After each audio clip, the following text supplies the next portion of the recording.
Picture this. It's a dark, foggy morning out in the North Atlantic, May 1941. Europe's most feared warship is on the run, and believe me, the entire British Royal Navy is hot on its tail. This is the story of the Bismarck. It's a tale of incredible power, yeah, but also immense pride, and ultimately, a fatal chase that really did change the course of the war at sea. You know, this simple sentence really gets to the very heart of the story. The Bismarck, she was a technological terror, a true monster of the seas, no question. But from the very second her mission began, she was already sailing against the odds. She was this lone giant in an ocean that was basically controlled by her enemies. All right, so let's kick things off with Act 1, Terror of the Seas. And what's so fascinating here is that before a single shot was even fired, the Bismarck's whole ambitious mission was already just hanging by a thread. And the craziest part? Its commander knew it. So, let's be clear. The Bismarck wasn't just any battleship. Oh no, she was the flagship, the absolute pride of the German Navy. And her mission? Simple, but deadly. Sneak out into the vast Atlantic and basically strangle the vital supply lines that were keeping Britain in the war.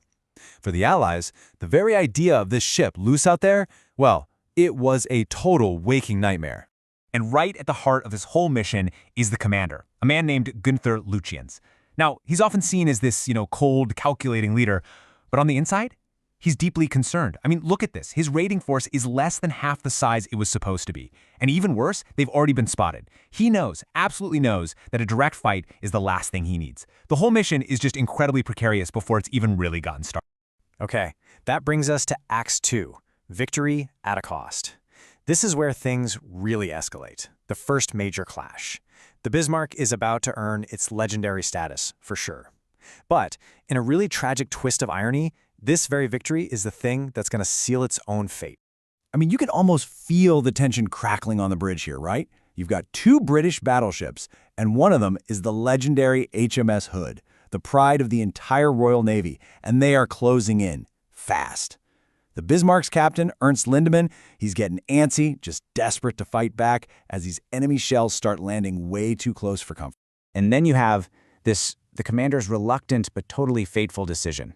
See, Lutyens, he wanted to outrun them. He wanted to avoid this exact fight, but there was no escape. So he gives the order, and the Bismarck's massive 15-inch guns just roar to life. And what happens next is the moment that truly shocked the world. On just its fifth salvo, a shell from the Bismarck finds the Hood's weak spot. A massive column of fire just erupts, and the mighty battlecruiser is literally torn in half. It sinks in less than 3 minutes. It's a stunning, absolutely devastating victory for the Bismarck. But, and this is the crucial turning point, amid all the cheers of victory, the damage reports start pouring in. The Bismarck is wounded, she's flooding, and most importantly, she's leaking a trail of oil all across the Atlantic. It's like a perfect breadcrumb trail for her hunters. The offensive raid, that's over. From now on, it's a desperate run for survival. And that brings us straight into Act 3. The hunt is on. Look, the sinking of the Hood doesn't just concern the British, it enrages them. This isn't just a pursuit anymore. Oh no, this is a vendetta. And a single, critical mistake is about to give the Royal Navy the exact opening it's been looking for. And this is it. This is where Lutyens makes a truly fatal assumption. He thinks the enemy is still tracking him with radar. So he figures, hey, what's the harm in breaking radio silence to send a long report back to command? But he's wrong. The British had actually lost him for a bit. So this transmission, it's an absolute gift. It lets them get a perfect fix on his position and just send every available ship they have to cut him off. And that leads us directly to Act 4, a crippling blow. The net is closing in, and the decisive attack? Well, it's about to come from the most unlikely of sources you could imagine. Okay, so check out the incredible irony here. The Bismarck has these state-of-the-art anti-aircraft systems, right? They're designed to shoot down modern, fast-moving planes. But the attackers? They're swordfish torpedo bombers. We're talking slow, canvas-covered biplanes nicknamed stringbags. They fly so low and so slow that the Bismarck's fancy targeting systems literally can't track them. The German shells just zip right through the fabric wings without doing much of anything. It's wild. So the swordfish launch their torpedoes, one hits the thick armor belt in the middle of the ship and, does basically nothing, but a second one, through just sheer 1,000,000 to 1 bad luck, strikes the stern and jams the ship's rudders. That's it. It takes just one torpedo hitting the one single spot that could render this entire massive battleship completely helpless. This short message, it's basically a death sentence.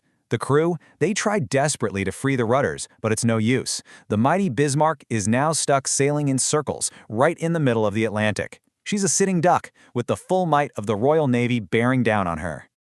And so we come to Act 5, the final battle. There is no escape now. All that's left is the inevitable and brutal end. In the morning, the British battleships finally arrive and the final battle begins. But with its rudder jammed, the Bismarck can't even aim properly. An early shell completely obliterates the bridge, killing Lutyens and the entire command staff. The ship's guns are silenced one by one until it's just a burning, floating wreck.